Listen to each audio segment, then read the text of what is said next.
Madhya Pradesh high court ने कर्मचारियों को राष्ट्रीय स्वयंसेवक संघ का सदस्य बनने पर लगी रोक हटाने को लेकर ऐसी टिप्पणियां की जो कांग्रेस को शर्मसार करने के लिए काफी है। हाईकोर्ट ने कहा कि केंद्र सरकार को अपनी गलती सुधारने में 5 दशक का समय लग गया। कोर्ट ने इसके साथ ही आरएसएस के राष्ट्र निर्माण में योगदान को गिनवाया और कहा कि इसे सांप्रदायिक संगठन बताने के गंभीर परिणाम हुए। हाईकोर्ट का यह फैसला तब आया जब हाल ही में मोदी सरकार ने सरकारी कर्मचारियों के संघ की गतिविधियों में भाग लेने पर लगी रोक को हटा दिया। मध्य प्रदेश के हाईकोर्ट की इंदौर खंडपीठ के जस्टिस सुश्रुत धर्माधिकारी और जस्टिस गजेंद्र सिंह की बेंच ने केंद्र सरकार के एक पूर्व कर्मचारी पुरुषोत्तम की याचिका पर सुनवाई करते हुए टिप्पणियां की हैं। पुरुषोत्तम गुप्ता ने केंद्र सरकार के कर्मचारियों के आरएसएस में सदस्य बनने पर लगी रोक को लेकर याचिका दायर की थी। मध्य प्रदेश हाईकोर्ट ने इस संबंध में 11 जुलाई 2024 को अपना फैसला सुरक्षित रख लिया था। इसको 25 जुलाई 2024 को सुनाया गया। मध्य प्रदेश हाईकोर्ट ने इसमें हाल ही में केंद्र सरकार के आरएसएस में भाग लेने पर प्रतिबंध को हटाने को लेकर भी टिप्पणियां की और इसे 5 दशक की देरी का फैसला बताया। हाईकोर्ट ने इस संबंध में सुनवाई के दौरान आरएसएस में भाग लेने पर प्रतिबंध इंदिरा सरकार के द्वारा इसलिए लगाया गया था क्योंकि इस संगठन की गतिविधियां सांप्रदायिक और सेक्युलरिज्म के विरुद्ध लगती थी। हाईकोर्ट ने प्रश्न उठाया कि आखिर आरएसएस को इस तरह का संगठन मानने के पीछे क्या आधार था। कोर्ट ने जब पूछा कि इसके पीछे कोई रिपोर्ट, कोई आंकड़े या कोई भी शोध था जो ऐसा सिद्ध करते हों सरकार को इसमें सदस्यता पर प्रतिबंध लगाना पड़ जाए। कोर्ट ने प्रश्न खड़ा किया कि आखिर सरकार ने ये कैसे मान लिया कि इसका कोई कर्मचारी यदि आरएसएस की गतिविधियों में भाग लेता है तो वो सेक्युलरिज्म के खिलाफ हो जाएगा।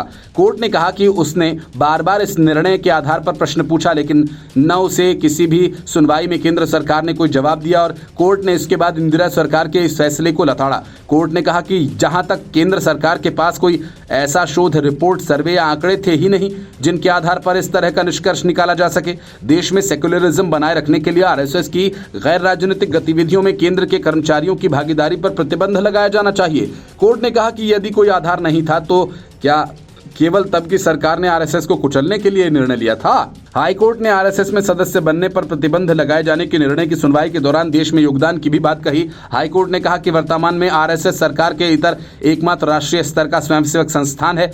कोर्ट ने कहा कि इसके देश के हर जिले और तालुका में सबसे अधिक संख्या में सदस्य हैं। वे धार्मिक, सामाजिक, शैक्षिक, स्वास्थ्य और गैर राजनीतिक गतिविधियों में सक्रिय रूप से हिस्सा लेते हैं। कोर्ट ने कहा कि आरएसएस देश में सरस्वती शिशु मंदिर के जरिए लाखों बच्चों को शिक्षा देता है।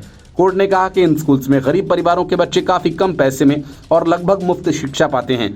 कोर्ट ने आरएसएस को सरकारी कर्मचारियों के लिए प्रतिबंध वाली सूची में दोबारा डालने को लेकर टिप्पणियां की।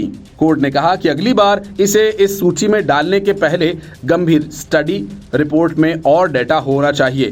कोर्ट ने कहा कि आरएसएस को भविष्य में सूची में रखना और हटाना रातों रात नहीं किया जा सकता। इसके लिए सरकार के उच्च स्तर पर गंभीर चिंतन की आवश्यकता होगी। कोर्ट ने कहा कि ये केवल राष्ट्रीय सुरक्षा, जनता के हितों की स्थिति में ही इसे सूची में वापस रखा जा सकता है। राहुल गांधी लोकसभा चुनाव के बाद संविधान की कॉपी हाथ में लेकर हाल ही में घूमते दिखे। इंडी गठबंधन के नेता भी संविधान करते खूब दिखे। कांग्रेस अब एक समुदाय विशेष की दुकानों पर संविधान की प्रस्तावना चिपकाने की मुहिम शुरू कर रही है। वजह यह कि कांग्रेस सहित इंडी गठबंधन के दलों का कहना है कि मोदी सरकार संविधान की हत्या कर रही है, इसलिए संविधान को हम बचाएंगे। लेकिन केंद्र सरकार 25 जून को संविधान हत्या दिवस के रूप में मनाती है क्योंकि इसी दिन संविधान को तार-तार करते हुए देश में कांग्रेस सरकार ने ही आपातकाल लागू किया था। केंद्र सरकार के इस फैसले से कांग्रेस सहित विपक्षी दल बौखला गए। इस फैसले को हाईकोर्ट में चुनौती दी गई लेकिन दिल्ली हाईकोर्ट ने संविधान हत्या दिवस को चुनौती देने वाली एक जनहित याचिका को सिरे से खारिज कर दिया। कांग्रेस को तगड़ा झटका दे दिया। मतलब साफ है कि आपातकाल लागू करके कांग्रेस ने संविधान के प्रावधानों का घोर उल्लंघन किया था। याचिका में हर साल 25 जून को संविधान हत्या दिवस के रूप में मनाए जाने की केंद्र सरकार की अधिसूचना को चुनौती दी थी। इनमें उन लोगों को श्रद्धांजलि देने की बात की जिन्होंने 1975 में आपातकाल के खिलाफ संघर्ष किया था। इस याचिका पर दिल्ली हाईकोर्ट के मुख्य न्यायाधीश मनमोहन और तुषार राव गोडेला की खंडपीठ ने सुनवाई की। पीठ ने कहा कि केंद्र सरकार द्वारा जारी 13 जुलाई की अधिसूचना संविधान के अनुच्छेद 352 के तहत आपातकाल की घोषणा के खिलाफ नहीं है, बल्कि ये सिर्फ सत्ता और संवैधानिक प्रावधानों के दुरुपयोग और उसके बाद हुई जातियों के खिलाफ है। इसके बाद अदालत ने याचिका खारिज करते हुए कहा कि यह अधिसूचना संविधान का उल्लंघन या अनादर नहीं करती है। दरअसल ये जनहित याचिका समीर मलिक नाम के व्यक्ति ने दायर की थी। इस याचिका में तर्क ये दिया गया था कि आपातकाल संविधान के अनुच्छेद 352 के तहत घोषित किया गया था, इसलिए ये नहीं कहा जा सकता कि ये संविधान की हत्या की गई। याचिकाकर्ता ने तर्क दिया कि सरकार की अधिसूचना अत्यधिक अपमानजनक है। हालांकि न्यायालय ने याचिकाकर्ता के तर्क को खारिज कर दिया। पीठ ने कहा कि राजनेता हर समय लोकतंत्र की हत्या वाक्यांश का उपयोग करते हैं। न्यायालय ने कहा कि राजनेता हर समय लोकतंत्र की जननी वाक्यांश का प्रयोग करते हैं। हम इसके लिए इच्छुक नहीं, ये PIL इसके लायक नहीं। इसी तरह का एक मामला इलाहाबाद हाईकोर्ट में भी लंबित है। उत्तर प्रदेश के झांसी के रहने वाले एक अधिवक्ता संतोष सिंह ने इलाहाबाद हाईकोर्ट में PIL दाखिल करके केंद्र सरकार की अधिसूचना को चुनौती दी है। याचिका पर सुनवाई करते हुए मुख्य न्यायाधीश अरुण भंसाली और न्यायमूर्ति विकास की पीठ ने केंद्र सरकार से जवाब मांगा। इस पर अगली सुनवाई 31 जुलाई को होगी।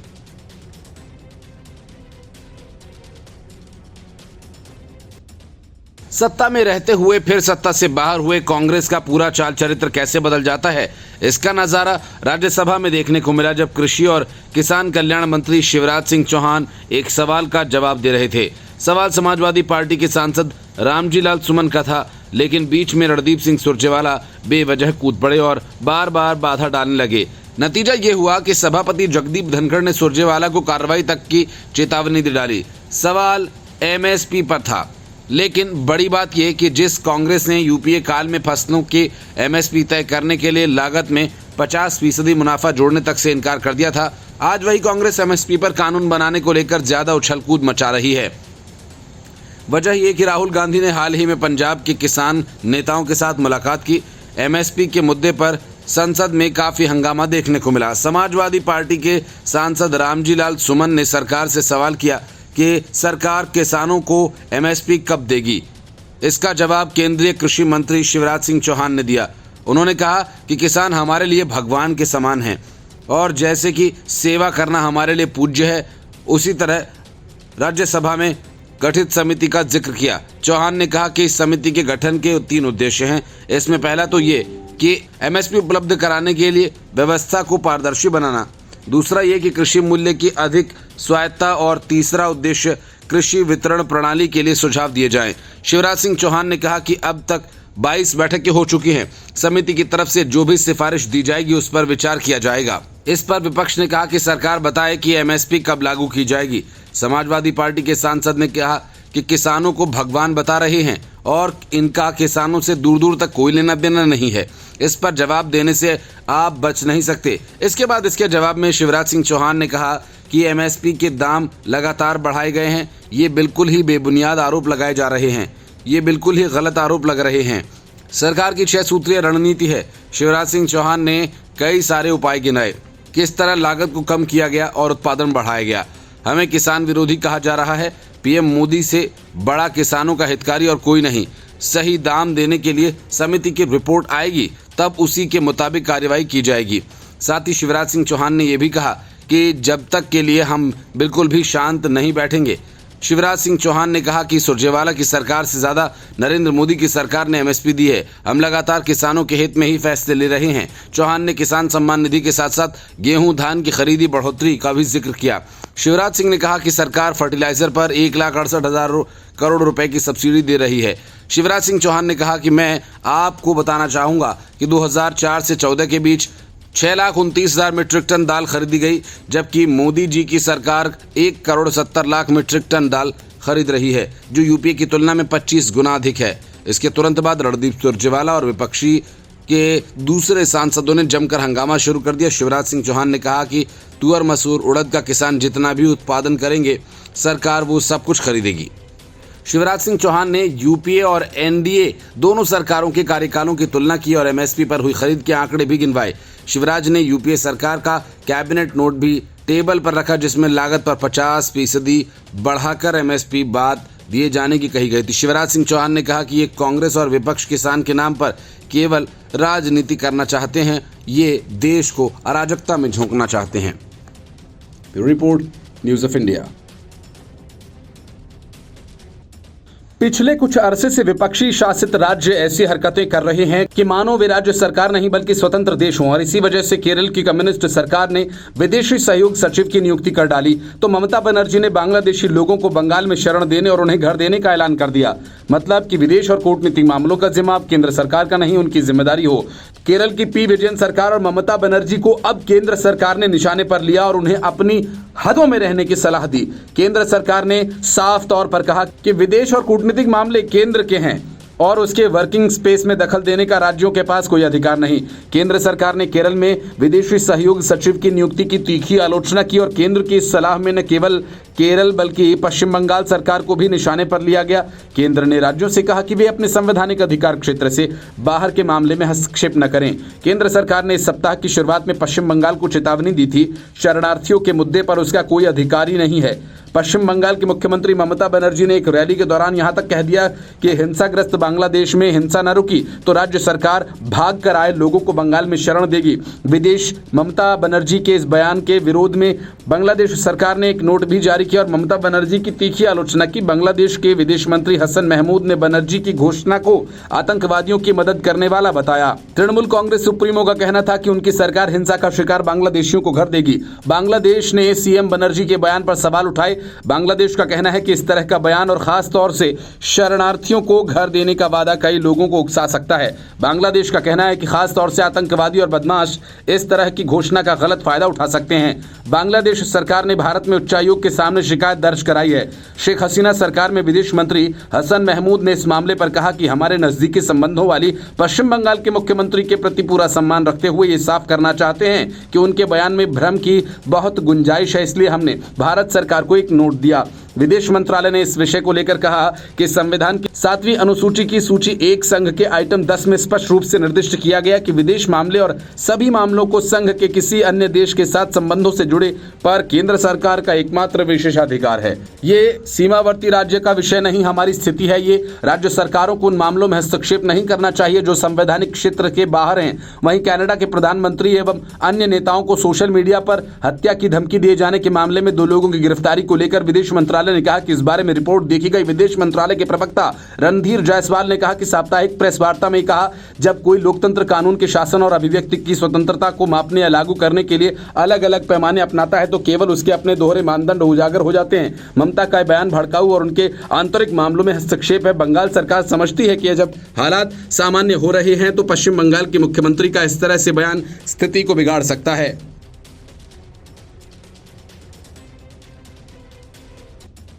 कांग्रेस पहले अपने किसी नेता या सांसद से विवादित बयान दिलवाती है, फिर उसे खुद किनारा कर लेती है।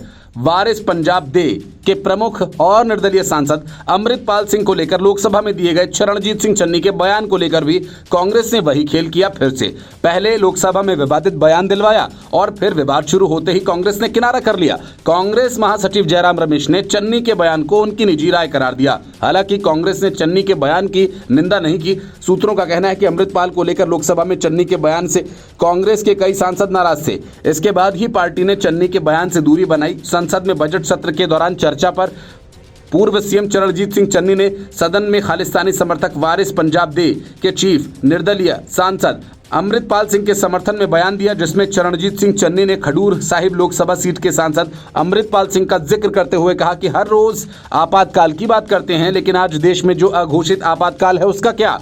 कांग्रेस सांसद चरणजीत सिंह चन्नी ने कहा कि यह भी एक तरह का आपातकाल है कि जब पंजाब में 20 लाख लोगों द्वारा सांसद चुने गए अमृतपाल को राष्ट्रीय सुरक्षा अधिनियम एक्ट के तहत जेल में डाल दिया गया, जिसके चलते वे सदन में अपने क्षेत्र के लोगों की बात रखने में असमर्थ है।